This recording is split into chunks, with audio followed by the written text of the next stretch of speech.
And I actually do think we're going to need to, get to like what we did with smoking. You eventually say, right, enough's enough. We stop smoking in public places, in restaurants and bars, in clubs. And eventually it happened. We got to a tipping point. It happened overnight. People don't really complain anymore about the fact that we can't smoke. People don't really even like smoking anymore on the whole. I don't see many of my friends or people I know complaining about not being able to smoke in bars and restaurants.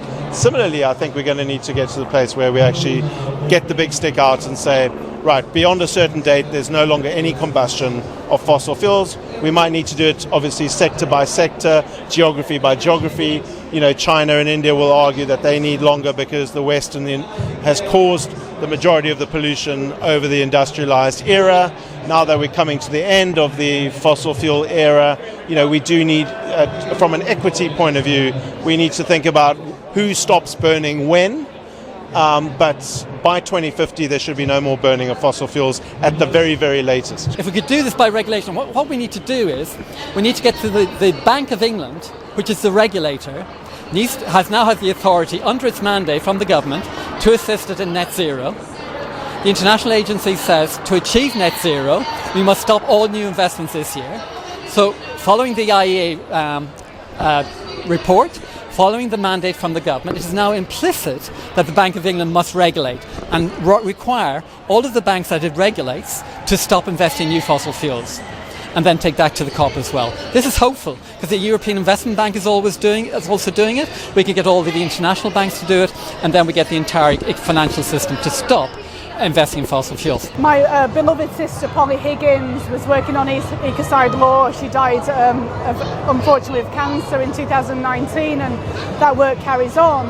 And that is a law to be added to the Rome statutes, which would criminalise the mass destruction and damage of the ecosystem, because it would be added to the crimes against peace.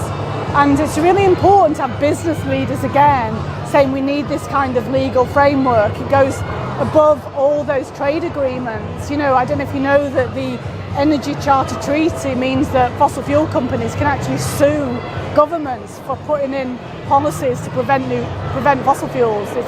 In this country we have a policy in the I'm forgetting the name right at the minute, infrastructure bill that says you have to optimise fossil fuel investments. It's all madness, right? So we have to have a law that trumps all of these laws at the level of the Rome statutes. The leadership of the UN, the UNFCCC, are complacent and, in my view, colluding with Mark Carney in delaying the action necessary.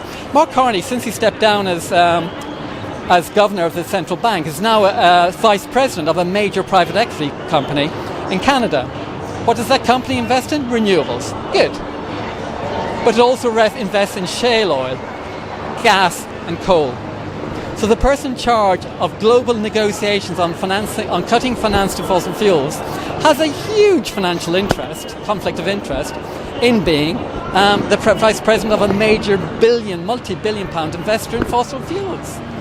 We must get the fossil fuel industry out of the negotiations if we're going to succeed. I don't really have hope for COP26 because it's the 26th COP we've had, and we've just had the G7. As I keep saying, these so-called leaders are leading us over a cliff.